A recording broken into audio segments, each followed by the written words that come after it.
Hey, we're talking to Bruce, and Bruce is a fellow drummer. It's always good to talk to fellow drummers. And he played the drums on the song that Chico wrote. It was Tears and Blood, or Teardrops in Blood. Yeah. And so how long you been playing, man? I've been playing 40-some years. Wow. So, you know, off and on some degree, but yeah, 40-some years when I started it. So it's been a while. What are some of your influences that got you into playing percussion? First time I really knew I should play percussion probably was at a high school football game when the marching band came on the field and the drummers were doing their cadence thing. And I'm like, the hair literally stood up in the back of my neck. Wow. And I said, oh, that is so cool. But it was probably at least several years where I actually decided to learn to play drums. But and then I've been, you know, just getting more into it. So. Now, the kit you're playing tonight, is that your kit or is that? Nah, that's the house kit. And what do you usually play? What kind of kit do you play? Depends. My full-size kit's a Pearl Session Series. Ah, yes. That's the Maple Birch series, I think, right? Yeah, I think so. Yep. Yeah, it is. Yeah, it's a 6-ply Maple Birch. You know it better than I do, probably. Green Burst. Well, oh, wow. Okay, right. It's got a real nice color to it. And a mix of cymbals, Zildjian, and a couple pasties, Sabian. So. Yeah, it's funny because a lot of people don't realize, well, unless you're actually really into it, but Sabian is actually was Zildjian. James Sabian, James Zildjian. Once Zildjian, actually, yeah, what happened was Zildjian, if you remember, back in the, you know, of course you listen to any Led Zeppelin or anything like that, you can hear the 70s style music on the Zildjian cymbals, and well, they changed their metal in the cymbals, and you know, I think his name was James Zildjian. He didn't like what was going on with, so he went out to Canada and started the Sabian Cymbal Company. Yeah, okay. And I play all Sabians, and I've never cracked a Sabian, but I have cracked a couple Zildjians. Yeah, I've never cracked an older Zildjian, but when they did change later on, late 80s, what year is like the 60s and the 70s, okay, yeah. I think Zildjian changed their metals in the late 70s, maybe early 80s. Right. And that's when they started coming out with all these series of Zildjians, and there was just a lot of problems with them. But yeah, Pearl, I religiously play Pearl. Pearl's a great kit.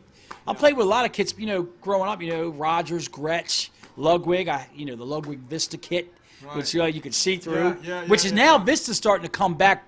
A lot of these yes, bands are out there are buying these Vista kits, you know what I mean? Yeah. So what's your favorite type of genre to play?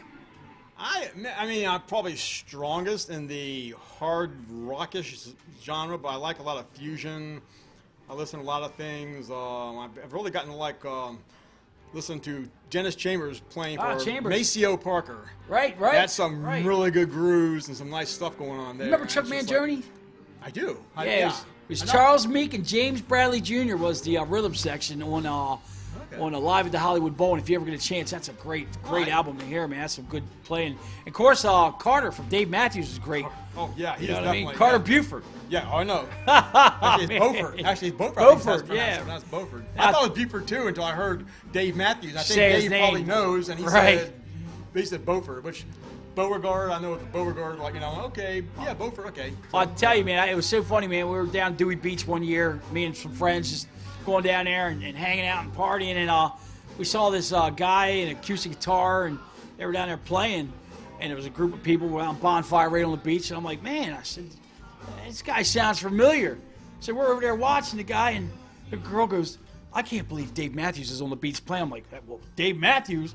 So I thought that was really unique. He's down at Dewey Beach cranking it out, and yeah, man. So tonight you're playing. When you're back there playing, and you're playing all different types of like the music here tonight, and you're playing with different musicians, you feel right at home? Do you feel comfortable? Or I do more now because I've been doing the open mic stuff steadily for about a year and a half, and it throws you into a, you know, your uncomfortable zone a few times. You know, takes you out of your comfort zone. It's probably a better way to put it. Right. So I've had to adapt, and my blues is, well, it's probably not great. It's better than it was, say, a couple years ago, and it's just nice hearing more stuff. And I'm always looking. All the drummers here are good, so I'm always trying to steal stuff from them. You know, and so. Well, you know, everybody's always saying, "Oh, who do you think the best drummer in the world is?" And I was like, "There's no such thing." Yeah, really because there's some things that person can do that I can't do. There's some things I can do that he can't do. That doesn't make him better. Doesn't make me better. It just means our styles are different, and that's what makes drummers unique. it's not your style, it's his style, or it's not his style, it's not your style. Whatever style you have, it might not be his type of style. Right, yeah, So, exactly. I mean, you know, you can't sit there and compare Neil Peart to, God, let's see, some of these drummers today. I mean, there's just no comparison. I mean, to me, some of the drummers that are out here today, these new guys, there's no talent to them. I mean, it's... Well, there's some serious technical chops, some of them, but I'm not sure how much they groove or how Groove. much they feel it. And Right. one thing I try to do is put passion into it. So Right, exactly.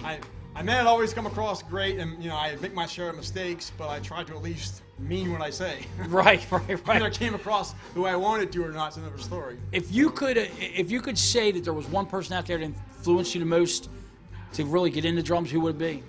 To get into drums? Yeah. It's Like, is there any band out there that you grew up with going, man, I want to play that? Well, the thing was, I was a jock growing up. I listened to a lot of the music, especially The Who Right. and the Beatles. the album Who's Next was probably my favorite album back in those days. And that was, so I'd say Keith Moon was probably one of my influences before I really knew he was my influence. Wow. And it wasn't until I got out of high school and I've been, you know, listening around and stuff, and things just changed, and I started to get into music, and then I started learning to play. Right. But I can't say any one drummer got me into it. But I've been influenced by everything from Buddy Rich to Vance Chambers, Carter Beauford, Omar Hakim, Right. Steve Smith. Just, you know, I keep finding more and more.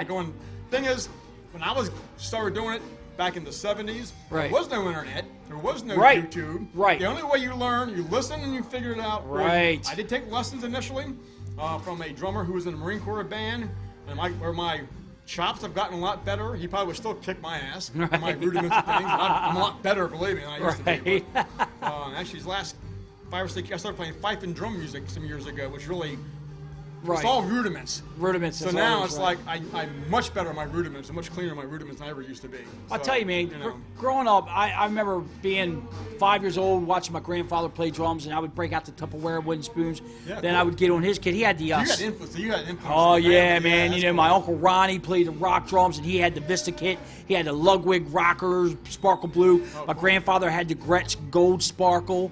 So I was just, like, influenced all the way around. But I remember, man, listening to Max Roach and Buddy Rich, and then I was listening to Zeppelin, and then, man, listening to Simon Phillips, and I was like, I want to do all that. Yeah. I want to play everything. Yeah. And that's what inspired me. And and I tell you, I miss my grandfather. He was the biggest inspiration of me growing up, and I love watching other drummers because I don't care if I can do something he can't, but there's something he can do that I can't, and I watch and learn. So it's always about, you know, watching fellow musicians and everything. I know a really excellent drummer named Steve Hammond. He keeps saying he's going to steal some chops from me, and I keep thinking, what could I possibly have that you'd want to steal? But, you know, who knows, maybe there is something. Well, thanks a lot for talking to me, Bruce. I hope to see you up here next week, man. Sure, man. That was Bruce, and he's a percussionist, and I guess maybe tonight you see some more of you playing, or are you done for tonight? I guess we'll see what comes up. It just, you know, if I hang around long enough, I'll probably get up again. There you go. All right, guys, stick around. Thanks, Bruce.